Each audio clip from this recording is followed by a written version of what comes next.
Mesdames, Messieurs, bonsoir et merci de rester fidèles à notre émission.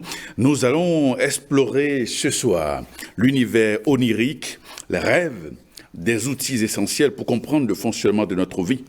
Dans un instant, nous suivrons les explications de notre invité.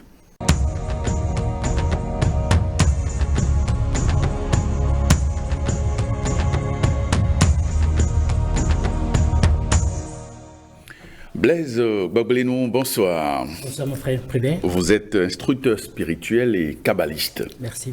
Alors, finalement, comment définir les rêves? Pour définir les rêves, tout à l'heure j'ai apprécié ton introduction parce que tu dis là-dedans que l'univers des rêves, des instructions pour permettre l'évolution, pour nous comprendre et permettre l'évolution, n'est-ce pas, donc de l'être humain. Au fait, la conscience populaire nous apprend que c'est l'homme qui doit chercher Dieu. C'est l'homme qui cherche Dieu. Il faut aller à l'église, il faut aller dans les mosquées, il faut aller dans les temples. Mais c'est tout le contraire. C'est d'abord Dieu qui a besoin de l'homme. Et Dieu déjà a élaboré tout ce qu'il faut, tous les moyens qu'il faut pour pouvoir prendre contact avec l'homme, pour pouvoir dialoguer avec l'homme, pour pouvoir instruire l'homme sur ce qu'il est, le monde dans lequel il est, et pourquoi pas lui faire comprendre que, indépendamment donc de ce monde physique, il y a d'autres mondes. Ouais. Alors, donc les rêves nous permettent donc d'aller à l'école de Dieu. Et quand on prend le mot rêve, il y a la lettre R, et puis il y a le nom Ève. La lettre R, c'est une des lettres qui parle de la sagesse. Il y a deux lettres qui parlent fondamentalement de la sagesse, la lettre R et puis la lettre I. Donc R qui veut dire la sagesse, mais Ève c'est la polarité féminine de la divinité. On l'a souvent dit ici. Ça veut dire rêve, c'est la sagesse de Ève. C'est la sagesse de Ève, mais Ève c'est l'imagination. Donc c'est la sagesse de l'imagination, la sagesse qu'il y a dans l'imagination. Parce que le monde des rêves, c'est purement un monde de l'imagination. C'est le monde des images. C'est-à-dire qu'il parle d'imagination. Dans imagination, il y a image en action. Image en action. Imagination. Et vous êtes d'accord avec moi, vous êtes dans les médias. Vous savez la portée, n'est-ce pas, donc des images. Ouais. Vous savez l'instruction. Vous savez que enseigner avec les images, ça va très vite. Ouais. On dit souvent qu'une image vaut mieux que 1000 mots. Un peu pour dire que les rêves nous permettent, n'est-ce pas, donc, de nous connaître, d'apprendre par l'intermédiaire, n'est-ce pas, donc, des médias, des images. On voit la force de frappe aujourd'hui de la télévision. Et tout le monde y va, les enfants, les adultes, les personnes âgées, tout le monde. Quand on est devant l'image, on est sidéré. Ouais. Donc Dieu a compris ça depuis. Il a échafaudé, élaboré cette forme de communication entre ces créatures que nous sommes et lui. Alors, où se passent finalement les rêves? Quel est l'univers des rêves? L'univers des rêves, tel que je viens de le définir, et ça se conçoit de lui-même, c'est le monde des images. C'est le monde de l'imagination. Ouais. C'est le monde de l'âme. Parce que la nature essentielle de l'âme, c'est la féminité. Ouais. D'accord? Mais ce monde, c'est le monde astral. C'est le monde astral. Et on est d'accord que le monde astral est beaucoup plus vaste que le monde physique. Oui. Et quand on parle pour les téléspectateurs du monde astral, ils ne savent pas ce que c'est. Oui, le monde astral, c'est le monde du désir. Et il n'y a pas que ce seul monde. Nous nous évertuons chaque fois qu'on a l'occasion de dire qu'il y a plusieurs mondes. Il y a le monde physique, qui est le monde de chair dans lequel nous sommes, où nous avons un corps physique qui nous permet de faire des actions, de toucher, de palper, de sentir. Après ce monde physique, il y a le monde du désir, qui est le monde astral. Mais qui est invisible. Qui est invisible à l'œil nu. C'est dans ce monde qu'a lieu notre corps du désir, parce que chaque monde avec un corps, avec un véhicule. Oui. Le véhicule qui permet à l'âme d'être opérationnelle dans le monde du désir, c'est ça que nous appelons le corps du désir. C'est ça le corps du désir. Et ce monde est beaucoup plus organisé, beaucoup plus hiérarchique, beaucoup plus vaste que le monde physique. Pourquoi? Parce que c'est le monde essentiellement, n'est-ce pas, donc de rêves, des rêves. C'est le monde de l'âme. Alors quand on prend même le monde du désir, il est structuré à 7 niveaux. Nous n'allons pas développer tout ça. Ouais. De la même manière que le monde physique est structuré à 7 niveaux. Parmi ces 7 niveaux, il y a la région qu'on appelle la région de l'âme, qui est la 6e région du monde du désir, monde astral, et qui est le siège, n'est-ce pas, donc de l'âme. Donc, pour dire que les rêves ont eu lieu essentiellement dans le monde astral, dans le monde des images, dans le monde invisible. Et il faut remarquer que c'est le monde des causes, c'est le monde dans lequel tout prend sa source. Ouais. Parce que il n'y a pas de génération spontanée. Il n'y a pas de génération spontanée. Avant que quelque chose ne soit opérationnel ici dans ce monde physique, cette chose a existé d'abord dans le monde astral, dans le monde de l'imagination, dans le monde des rêves. Et c'est après que cette chose, n'est-ce pas, donc, se matérialise dans le monde physique. Donc les rêves sont là pour nous permettre, n'est-ce pas, donc d'anticiper même sur les choses, pour nous permettre de voir à l'avance ce qui va se passer, pour changer des choses que nous pouvons changer dans notre vie de tous les jours, pour parfaire le monde dans lequel nous sommes, pour marcher au rythme, n'est-ce pas, donc de la divinité. Ouais. Donc les rêves se passent essentiellement dans le monde astral, dans le monde du Jésus. Très bien. Alors, pourquoi doit-on rêver alors finalement? On doit rêver, et tout le monde rêve d'ailleurs. On doit rêver parce que notre but ici sur Terre, ce n'est pas seulement de venir manger, ce n'est pas seulement de venir faire des enfants, ce n'est pas seulement de venir travailler, aller venir, non. Dieu a un plan pour nous. Il veut plus que ça pour nous. Il veut que, effectivement, nous puissions le réaliser. On dit, nous sommes là pour témoigner de la gloire de Dieu, pour témoigner de la gloire du divin.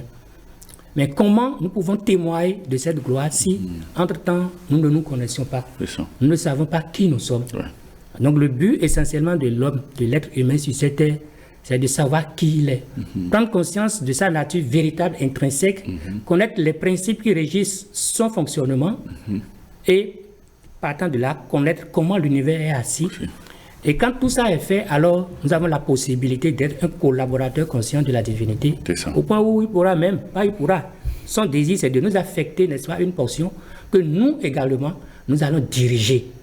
Donc on est ici à l'école. Et pour apprendre, on est ici pour apprendre. Et on n'apprend pas que dans le monde physique. Dieu dit qu'il faut qu'il nous aide.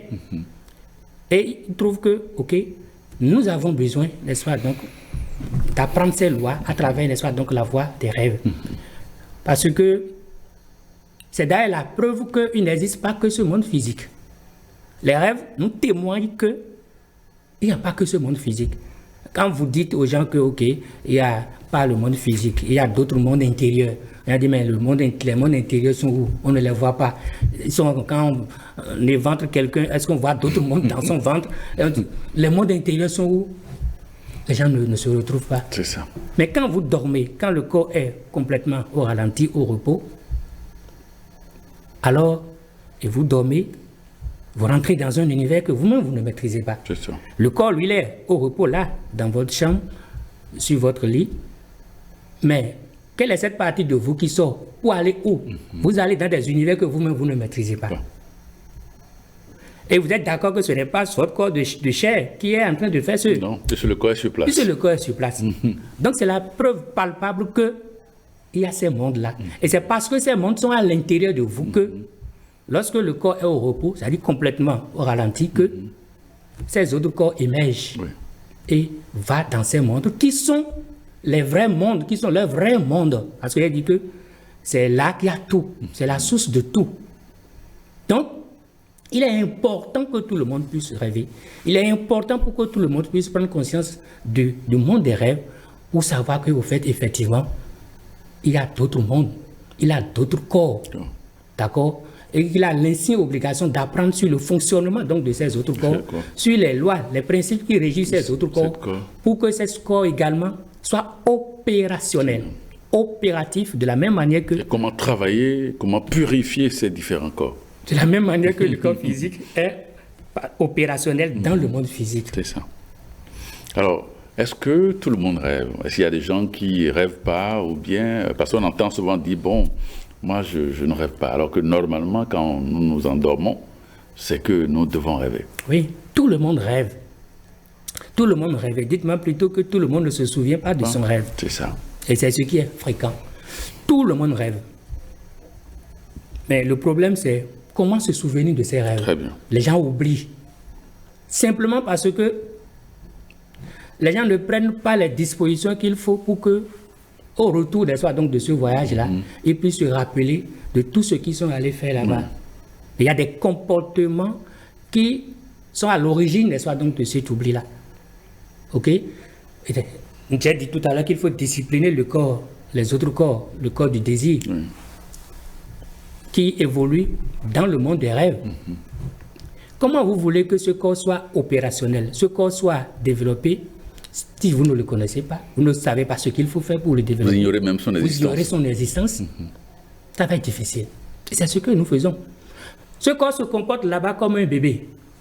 Je ne vais pas dire un bébé, ou bien, excusez-moi, hein, c'est comme les animaux dans notre monde physique. Hein. Quand vous prenez un animal et vous lui demandez de vous décrire l'organisation physique, qu'est-ce que l'animal peut faire? Il ne peut rien dire. Il ne peut rien dire. En tout cas, il va donner sa description à sa manière. Vous prenez un oiseau, il va aussi décrire le monde physique comme il l'entend. Vous prenez un chien, il va dire sa définition.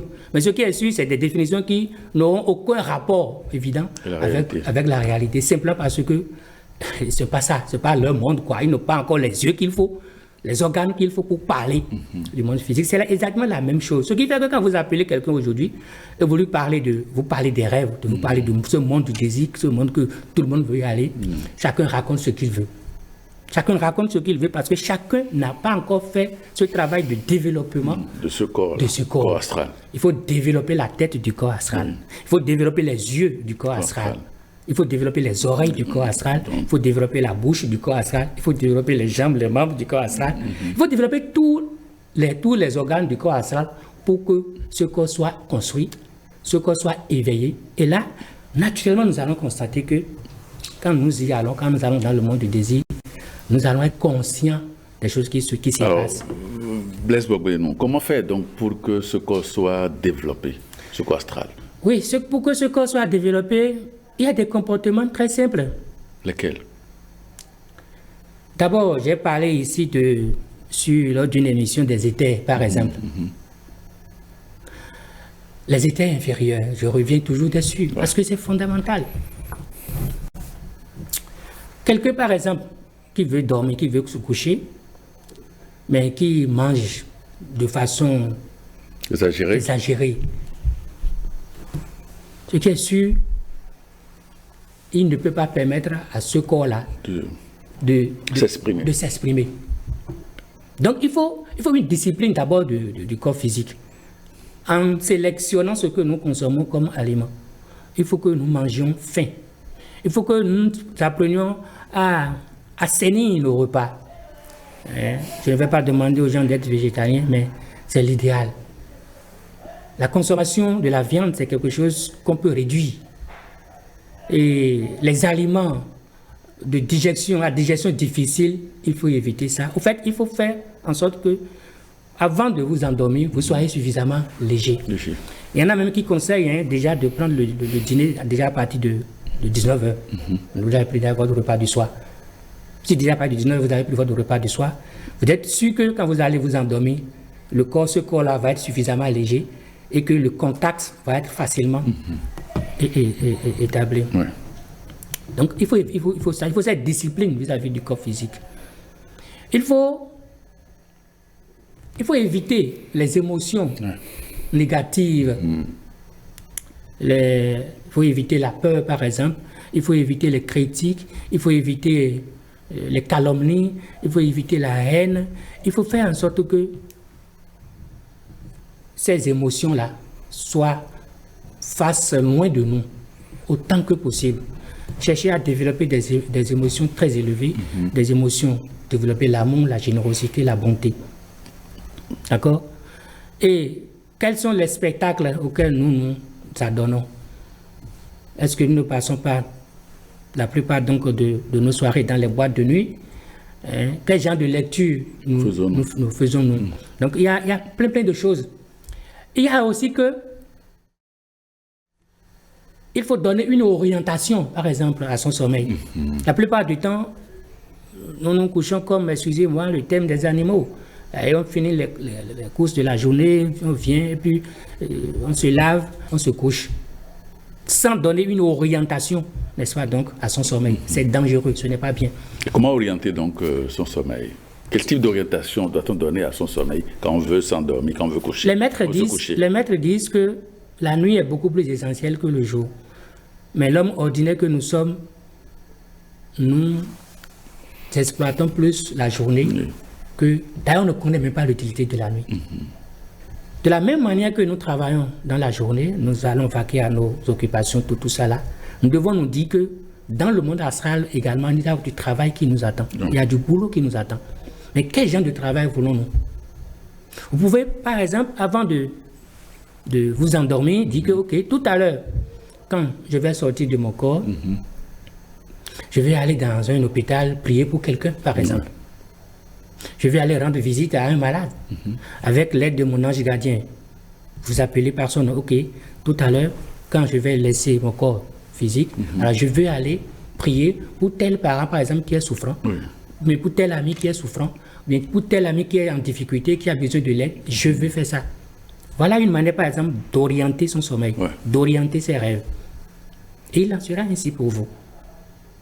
Ou bien, vous pouvez dire, ok, je veux aller m'instruire. Je veux aller dans une école de sagesse apprendre. Et également, vous demandez, je vais aller dans un temple. Je veux me mettre en contact avec un maître pour apprendre ces lois-là de façon consciente. Et effectivement, il en sera comme ça pour vous. Au début, vous n'allez pas trop faire tout là, mais persistez, parce que l'autre chose que les gens oublient, c'est les gens négligent l'effort, alors qu'il faut la persévérance en toute chose. Et vous allez vous retrouver dans ces rêves-là, dans ces mondes-là, en contact avec des instructeurs qui vont vous prendre en charge et qui vont vous instruire. Demandez-vous, si vous voulez vous coucher, quelle est votre mission? Vous voulez avoir une idée de votre mission? Indépendamment du travail que vous faites, est-ce qu'effectivement vous êtes en train de faire ce que votre ego supérieur veut que vous fassiez tout au long de cette incarnation, que vous voulez découvrir votre mission. Voilà. Et effectivement, lorsque vous allez vous coucher, si les conditions sont remplies, on va vous montrer votre mission. Je connais des gens qui, c'est à travers les rêves qu'ils ont pu avoir une idée de leur mission. Mais pas les gens, tous les grands maîtres de tous les temps, Moïse, tout ça, on a parlé de Buisson, Adam, tout ça, c'est des rêves. C'est dans les rêves que les gens ont eu ces rencontres, ces contacts-là avec Dieu. Ne pensez pas que c'est des choses qui ont existé de façon pratique. Non, non, non. C'est dans le monde intérieur. Dans le monde intérieur que tout ça se joue. Tout ça se joue. La plus grande partie de ces enseignements, bien de ces messages, se donne. Enfin, je me rappelle, ça doit faire 15 ans par là. Et dans ce monde onirique là, j'étais dans mon cabinet en train de recevoir les gens. Et un petit garçon est venu, 2 ans, comme ça, il est venu toquer. J'ai ouvert, il est rentré. Il dit de le suivre. Je vais te suivre pour aller où? Je l'ai suivi. On est venu dans la salle d'attente. Il y a une dame là, une vieille dame, elle est très âgée. Elle est assise dans la salle d'attente. Le petit garçon me dit, mais elle t'attend. Elle dit, elle m'attend pourquoi? Elle dit, suis-moi encore. Donc, je l'ai suivi, on est sorti. On est allé dans la cour. Le soleil était au zénith. Et le petit garçon prend ma main, il dit, voilà le soleil. Il veut que tu le connaisses. Tu vas connecter cette dame-là au soleil. un petit garçon de 2 ans. Dans le rêve. Dans le rêve. J'ai dit, c'est tout? Il dit, oui, c'est ton travail. Ok, d'accord. Et puis il est parti. Et là, j'ai compris, j'ai réalisé qu'effectivement, j'ai un travail à faire. Cette dame qui est âgée, ça peut être l'humanité, c'est pas ça peut être, c'est l'humanité, c'est la nature mère. Et mon rôle, mon devoir donc est de connecter la nature mère avec le soleil. Mais pas forcément le soleil extérieur, mais le soleil intérieur. Et j'ai compris. Et j'ai compris d'abord que je dois faire un travail à mon niveau pour me connecter moi-même à ce soleil. Oui, d'abord. Et maintenant, amener l'humanité à se connecter à ce soleil intérieur. Et depuis, ce que je dis, ça fait plus de 15 ans, ma vie a changé complètement. Parce que j'en ai pris conscience et j'ai commencé par faire ce que je dois faire pour que, effectivement, je puisse être en harmonie avec ce travail. Et ça n'a pas raté. Donc, demandons-nous, qu'est-ce que je peux faire? Quelle est ma mission? Qu'est-ce que je peux faire à l'humanité? Et on va vous révéler ça. Donc, c'est un peu, pour tout chacun de nous, nous avons des dons, nous sommes là pour jouer un rôle clé. Ouais. Mais on ne sait pas, on patauge, on cherche à gauche, à droite. Le rêve peut nous aider à avoir une idée précise sur ce que nous avons à faire. Prenez par exemple l'histoire de Joseph. Tout le monde connaît l'histoire de Joseph. Le maître des rêves, on l'appelle, avec Pharaon. Et ce fameux rêve des 7 vaches maigres et des 7 vaches grasses, tout le monde connaît ça. Pour dire que c'est la sagesse. Ça, par exemple, on dit 7 années de vaches grasses et 7 années de vaches maigres. Et vous voyez que les vaches maigres ont bouffé les vaches maigres, de même que les épis, les 7 épis maigres ont avalé. Juste pour parler de la notion donc, des cycles et de la dualité. Au Pharaon. Pharaon, vu même son niveau, il n'a pas pu, il n'a pas compris, il ne comprend pas. Et on est allé appeler Joseph, et c'est Joseph qui est venu lui donner la bonne interprétation du rêve. Et comme il a suivi, ça n'a pas raté. Pendant la période, n'est-ce pas, donc d'abondance, il s'est fait constituer donc des réserves. Et pendant la période donc de soudure, il a utilisé ces réserves-là pour qu'il n'y ait pas de famine au niveau donc de la population. Un peu pour nous dire que la notion de cycle est là, la notion de polarité est là, et que quand tout marche pour vous, soyez prudents. Mais quand tout semble mal aller pour vous, ne découragez pas, espérez. Quand tout marche pour vous, il faut constituer donc des réserves. Il faut toujours se faire des réserves pour demain. Vous voyez des gens qui gagnent leur salaire, ils dépensent tout. Ils trouvent 100 000 aujourd'hui, ils dépensent les 100 000. N'importe quel chose, ils consomment tout. Et demain, oubliant que rien n'est définitif et que tout à l'heure, la situation peut encore basculer. Et en ce moment-là, quand la période de vache maigre vient, il n'a que ses yeux pour pleurer. Alors, cette notion, par exemple, de sacrifice, cette notion de prudence, c'est quelque chose qu'il faut apprendre. Et nos ancêtres également maîtrisent cette notion, quand bien même ils n'ont pas fait de très haute spiritualité. Je me rappelle quand j'étais encore enfant, on nous interdisait de vider le plat. On nous interdisait de vider tout le plat. On dit ne mangez pas tout, laissez toujours un reste. Mais pourquoi nos ancêtres demandaient? Nous, on ne se rassasie pas, on dit de nous laisser encore. Mais ce petit reste-là, c'est la part de Bina. C'est le sacrifice volontaire que déjà nos ancêtres nous inculquaient. Ok, tu as trouvé aujourd'hui, il ne faut pas tout bouffer. Laisse un peu de côté pour demain. Mais on ne comprend pas. Parce que quand tu ne laisses pas de façon consciente, la nature va te prendre ça de force.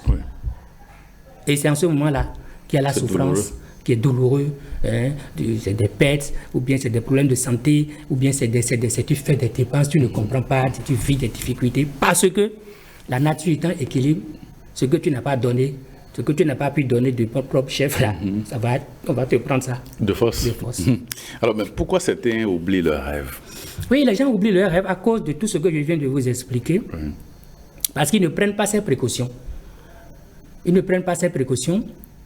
Et quand vous ne prenez pas effectivement ces précautions, le lien n'est pas établi. Si le corps, parce que c'est l'âme qui va chercher les messages, les informations. Mais quand l'âme prend les informations, l'âme transmet l'information aux différents corps. Le corps mental, le corps du désir, et ça vient au niveau donc du corps physique. Et vous avez conscience de ce que l'âme a reçu comme information. Mais si entre-temps, quelque chose est venu barrer la voie, quelque chose est venu obstruer la bonne circulation de l'énergie, l'énergie ne peut pas venir. L'énergie ne peut pas venir. L'énergie reste coincée là-bas. Mais toujours est-il que le message est là. Mais parce que vous n'avez pas pu discipliner, c'est que vous n'avez pas pu prendre ces précautions, d'accord, le message ne vous est pas revenu de façon consciente. Et vous pensez que, bon, vous avez oublié. Il y a également des gestes très simples qu'il faut faire. Dans ces précautions qu'il faut prendre pour ne plus oublier, j'ai dit qu'il faut prévoir, par exemple, un carnet de rêve. Très bien. Un carnet de rêve. C'est une manière, par exemple, de mettre l'accent, de parler indirectement au subconscient. Ouais. D'envoyer un message fort au subconscient, comme quoi, ok, je dois me rappeler de mes rêves. Parce qu'au réveil, il faut que je note quelque chose dans ce cahier-là. Donc vous prenez vous apprêtez votre cahier de rêve, que vous mettez au chevet de votre lit, tout en vous disant que, ok, quand vous allez dormir, vous allez rêver forcément. Et au réveil, vous allez noter votre rêve dans le cahier. Donc c'est toute une discipline. C'est toute une discipline. Et quand vous vous réveillez, effectivement, vous devez vous réveiller pas avec de la brutalité. Réveillez-vous calmement et ne commencez pas à frotter le visage. Et puis bon, soyez calme. Vous pouvez même la veille également prendre un bol d'eau et mettre à côté de votre lit. Parce que le monde des rêves, c'est le monde de l'eau. De l'eau. C'est le monde de l'eau. C'est le monde astral. Et dans votre tête, vous vous dites que effectivement, l'eau là, avec sa capacité d'être donc réceptrice magnétique, l'eau a la capacité de capter les fluides magnétiques. Donc vous mettez dans votre tête que l'eau qui est à côté de votre lit va capter toutes les images que vous allez. Et quand vous vous réveillez le matin, sans rien dire, sans faire de gestes brutaux, vous prenez l'eau que vous buvez simplement. Et vous vous recouchez encore. Et vous commencez par essayer de vous rappeler des films, de ce que vous avez vu là-bas. Ça va commencer par venir. Même si vous vous rappelez d'un seul mot, ce n'est pas grave. Écrivez la date, notez et écrivez ce seul mot-là. Ce n'est pas grave. C'est comme ça on met de la discipline dans sa vie. C'est un peu comme quelqu'un qui s'est très bien habillé et qui va se mirer, qui a un miroir géant devant et qui désire voir son image, comment il est beau, tout ça. Mais bizarrement, le miroir est couvert de poussière. Si le miroir est couvert de poussière et il se met devant ce miroir, qu'est-ce qu'il peut voir? Il ne peut rien voir. Alors, quand il commence par nettoyer le miroir, quand il enlève la poussière au niveau de sa tête, il va voir sa tête apparaître dans le miroir. Quand il va enlever la poussière au niveau de ses épaules, il va voir ses épaules, le reflet de ses épaules dans le miroir. Mais quand il va nettoyer complètement le miroir, toute la surface du miroir, il se verra en intégralité dans le miroir. C'est exactement la même chose. Ce miroir, il faut que nous nettoyions notre miroir. C'est ça. En travaillant sur notre corps du désir. En travaillant sur notre corps du désir. En cherchant à nous purifier constamment. Purifier tous les jours. Nous sommes en train de prendre notre bain, nous devons faire un travail de purification. L'eau que j'envoie sur ma tête, cette eau, de la même manière que je purifie mon corps physique, je suis en train de purifier mon corps astral, éthérique, mon corps éthérique, et tous mes autres corps. Faites de ça un rituel quotidien. Parce que tout le temps, nous sommes en train de ramasser de n'importe quoi. Mais pourquoi nous ne prenons pas le temps de nous nettoyer? Et on nettoie, on sait qu'il faut nettoyer le corps physique, mais pourquoi on oublie de nettoyer les corps invisibles? Et il faut prendre conscience de ça. Mettre de sel consacré dans votre eau de bain, mettre quelques gouttes de citron, pourquoi pas, et puis faites ça tous les jours, tous les soirs, se purifier, accompagner, n'est-ce pas, donc du verbe. Parce que c'est ce que vous décrétez, c'est ça qui se réalise pour vous. Et c'est une réalité, c'est ça la magie. Le monde des rêves, c'est le monde de la magie. Parce qu'il parle de image, l'anagramme de image, c'est magie. Déplacez un peu les lettres qu'il y a au niveau de image, on peut former naturellement magie. La vraie magie, c'est là-bas que ça se fait. La vraie magie, c'est là-bas que ça se fait. C'est là-bas. Donc c'est le monde de la magie. C'est le monde où le temps et l'espace n'existent pas. Les choses se réalisent de façon spontanée. Là-bas, ce que vous voulez, c'est ça qui se réalise. Le temps n'existe pas, l'espace n'existe pas.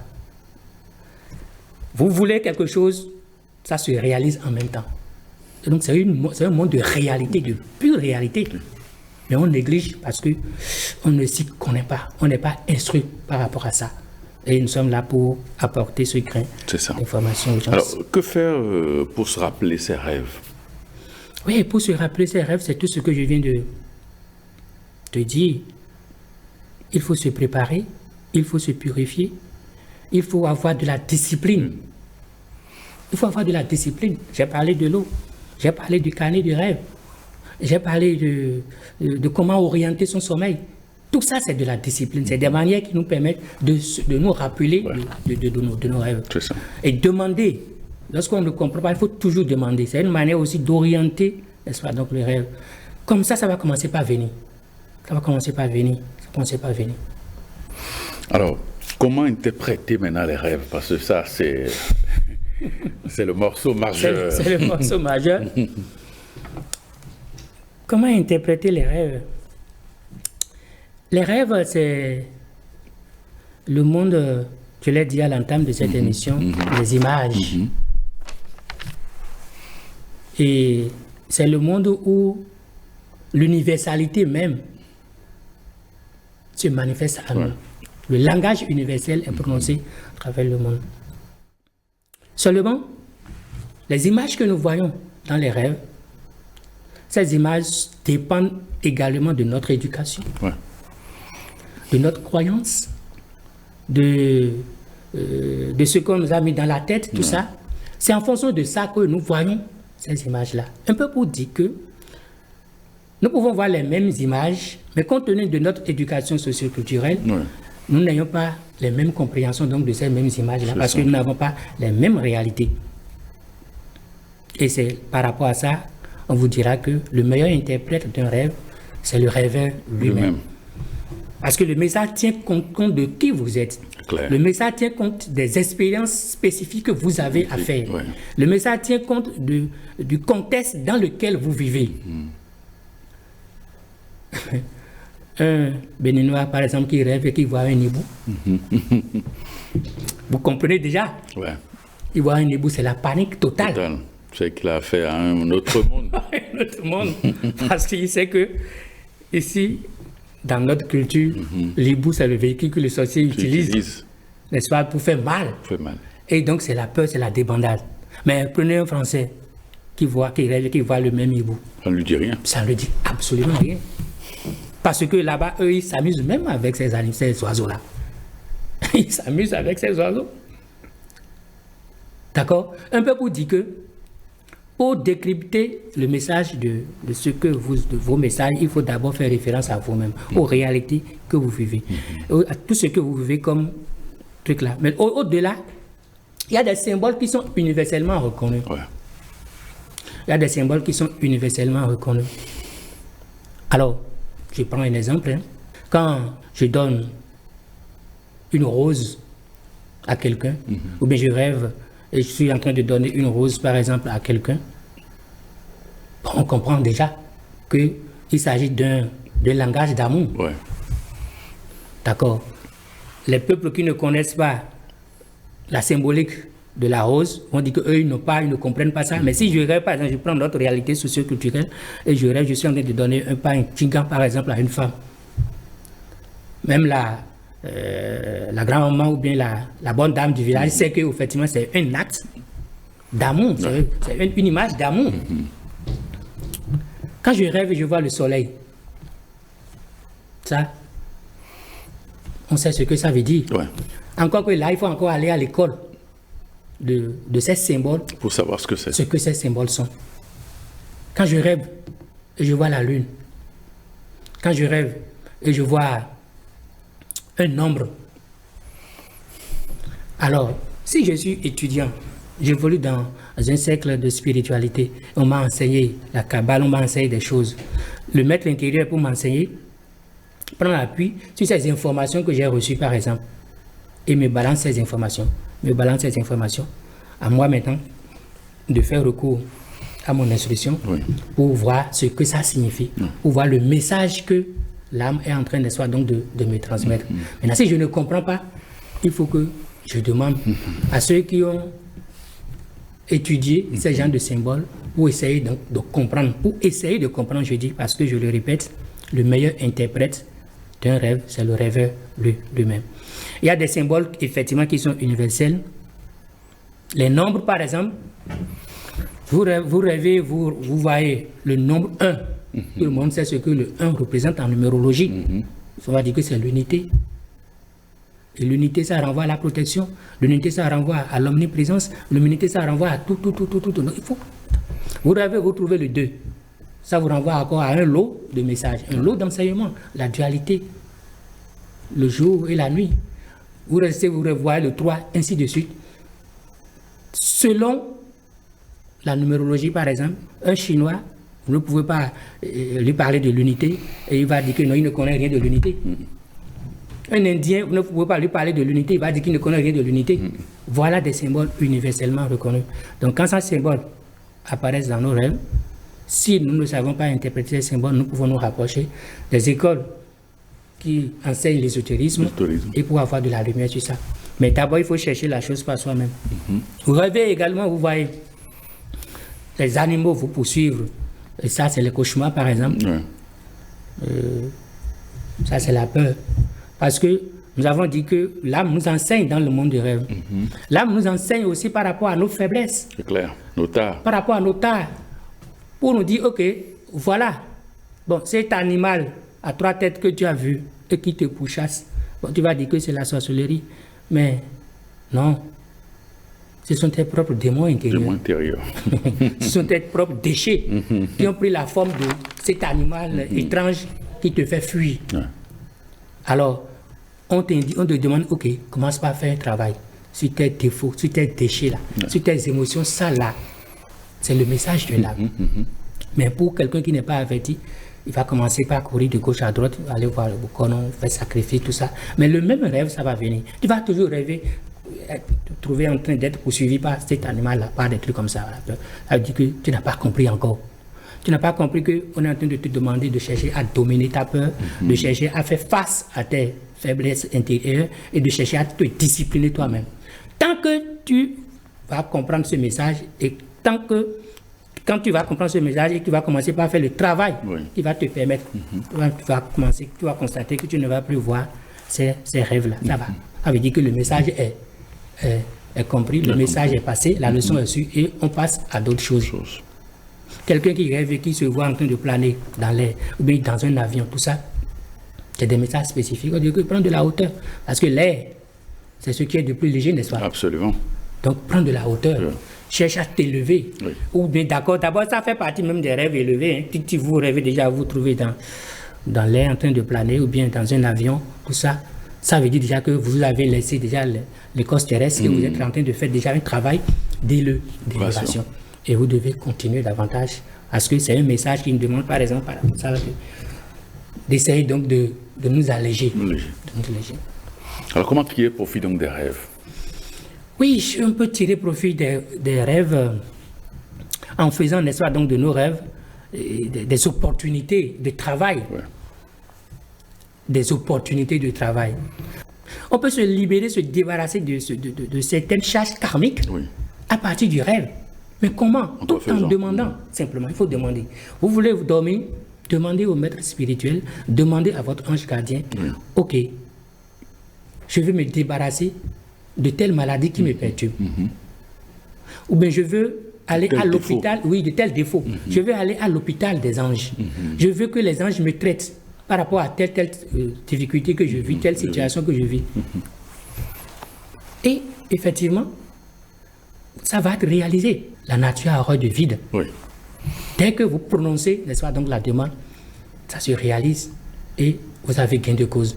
Il faut demander, ok, tout à l'heure, avec mon ange gardien physique, alors nous irons faire un traitement, appliquer un traitement à tel. C'est aussi simple que ça. Et c'est comme ça, vous connaissez Padre Pio. Padre Pio, il est expert dans ça. Padre Pio on lui donne de la bilocalisation partout, puis vous pouvez le retrouver ici en train de guérir quelqu'un, en train de sauver un navire qui veut chavirer, entrer. On a toutes ces potentialités à l'intérieur de nous. Mais par ignorance, on n'exploite pas parce qu'on ne nous a pas parlé de ça. Donc, réalisez qu'on peut faire beaucoup de choses avec ça. On peut apprendre, on peut étudier toutes les sciences à l'état de rêve. Mais qu'est-ce que vous pensez? Les artistes, par exemple, ceux-là qui nous font de belles peintures, c'est là-bas ils vont chercher ces informations-là. C'est dans ce monde-là. Quand le gars s'assied et puis il fait un tableau magnifique, mais tu dis, tu as trouvé ça où? Dans le monde astral. Dans le monde astral, dans les régions supérieures du monde astral. Quand il dort, il va là-bas et puis on lui montre ces tableaux-là, on lui montre. Même nos savants, ceux qui ont fait des recherches, des découvertes, c'est dans ces mondes-là qu'ils vont chercher. La région supérieure de l'astral. Ils vont chercher ça. Et il vient, il applique, ça marche. Mais ce qui est important, soyons altruistes dans nos demandes. Voilà un facteur très très important. Soyons altruistes. Je parle de l'altruisme en parlant de... Il faut penser aux autres. Il faut penser aux autres. Penser moins à soi, penser suffisamment aux autres. Et ces auteurs, ces grandes, qui ont fait de grandes découvertes, tout ça, les gens qui ont pensé au mieux-être de l'humanité. Comment améliorer la condition de vie de l'humanité. Comment faciliter la vie à l'humanité. On a le vélo, la moto, voiture, aujourd'hui avion, tout ça. Les gens ont réfléchi. Au niveau des maladies, comment les gens réfléchissent à comment faire pour faciliter. Quand vous avez de ces gens de mentalité, ça va très vite. Donc cherchez à vous rendre utile à l'humanité. Cherchez à faire quelque chose qui va profiter à autrui. Et vous allez constater que ça va. Donc on peut profiter sur tous les plans des rêves. Manifestez la demande, mettez-vous dans la discipline qu'il faut et vous allez voir. Tout le monde peut profiter du service des anges. Il faut demander. Alors, comment concrétiser ces rêves, par exemple? Pour concrétiser ces rêves, il faut encore de la discipline. Il faut encore de la discipline. Et je dis, je le répète, sans la discipline, vous ne pouvez rien avoir. Vous ne pouvez rien concrétiser ni dans les cieux, ni sur la terre si vous ne manquez de discipline. Pour concrétiser ses rêves, pour concrétiser ses souhaits, ou bien ses rêves, il faut avoir une forte volonté. Il faut avoir une très forte volonté. Il faut nourrir cette volonté d'un amour hors commun. C'est-à-dire que ce qui est l'objet de votre rêve là, vous devez l'aimer ça. Et en troisième lieu, en troisième position, vous devez être prêt pour consentir tout le sacrifice nécessaire pour que l'objet de votre rêve puisse être une réalité. Voilà la condition sine qua non pour concrétiser tous nos rêves. Une volonté inébranlable, un amour désintéressé, un amour altruiste, un amour imperturbable pour la chose, et puis un esprit de sacrifice au haut niveau. Et quand les trois piliers là sont réunis, vous êtes sûr que vous allez concrétiser votre rêve tôt ou tard. Parce que vous avez pu réunir les trois sphères de l'arbre de vie. La volonté, l'amour et l'esprit de sacrifice. Tant qu'il n'y a pas ça, rien ne peut marcher. Vous qui êtes là, vous êtes sortis de l'union d'un père et d'une mère. Le masculin et le féminin. Absolument. C'est ça, non? Le masculin, c'est la volonté. Le féminin, c'est l'imagination, c'est l'amour. Et quand les deux sont ensemble, il y a le sacrifice qu'il faut ajouter. Et c'est fini. C'est ça.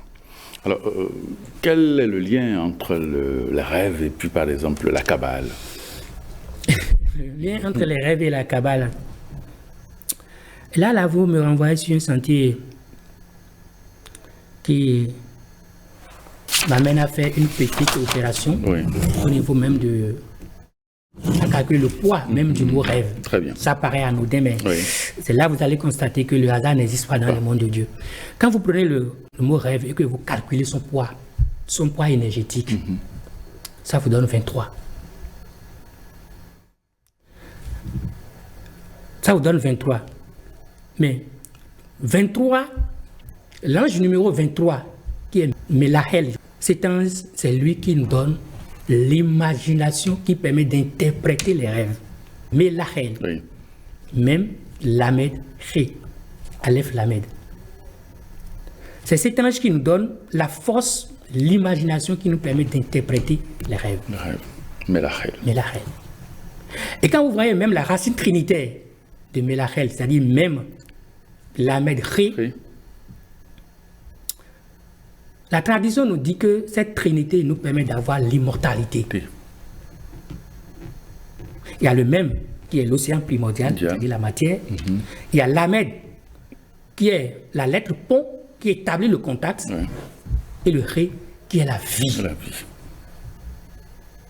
Donc cette racine trinitaire nous permet de nous connecter directement à la vie, À la vie. à la source primordiale de toute chose. Et quand vous êtes connecté à la vie, vous êtes connecté à l'immortalité. Est-ce que la vie meurt? Non. La vie ne meurt pas. Donc cette racine trinitaire nous permet d'avoir l'immortalité. Réalité. Melachel. Même Melachel. Même Lamed, Rel et Ré. Oui.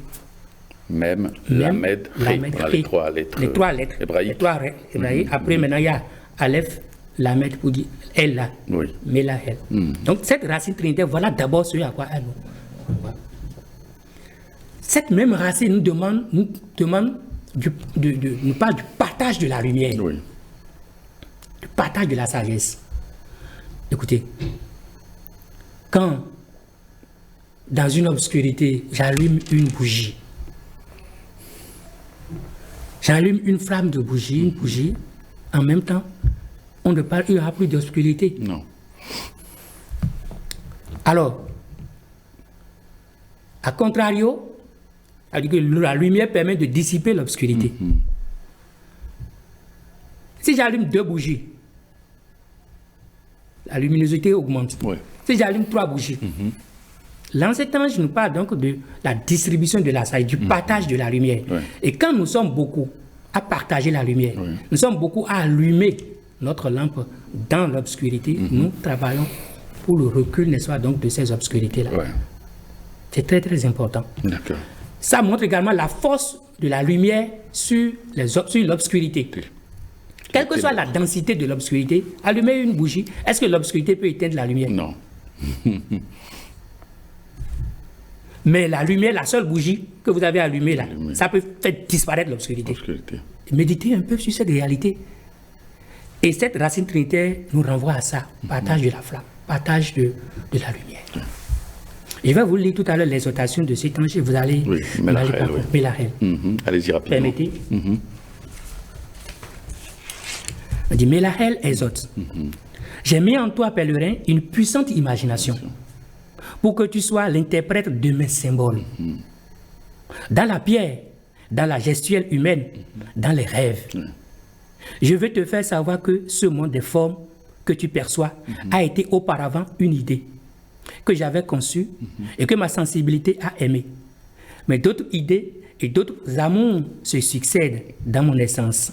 Et pour les concrétiser dans le monde humain, j'ai besoin que les hommes anéantissent ce qu'un jour j'ai aimé. Je compte sur toi, pèlerin, pour faire savoir à tes frères qu'ils peuvent se mettre à l'unisson de mon idée et de mon amour. Qu'il est nécessaire que nous aimions ensemble les mêmes choses et non pas que, détachés de moi, ils construisent encore ce que moi j'envisage déjà de détruire. Je t'ai donné le verbe pour que tu leur racontes ma longue marche éternelle, toujours vers d'autres univers de plus en plus parfaits, là où les matériaux d'hier magnifiés seront droites colonnes des temples de la nouvelle lumière. Dis-le à tous ceux qui t'écoutent, oh combien fabuleux deviendront mes jours de création au fur et à mesure que mon œuvre approchera de la 7e journée. Et c'est cet ange qui permet, n'est-ce pas, donc, de réaliser tous les souhaits. Cet ange permet de réaliser tous nos souhaits. Melachel.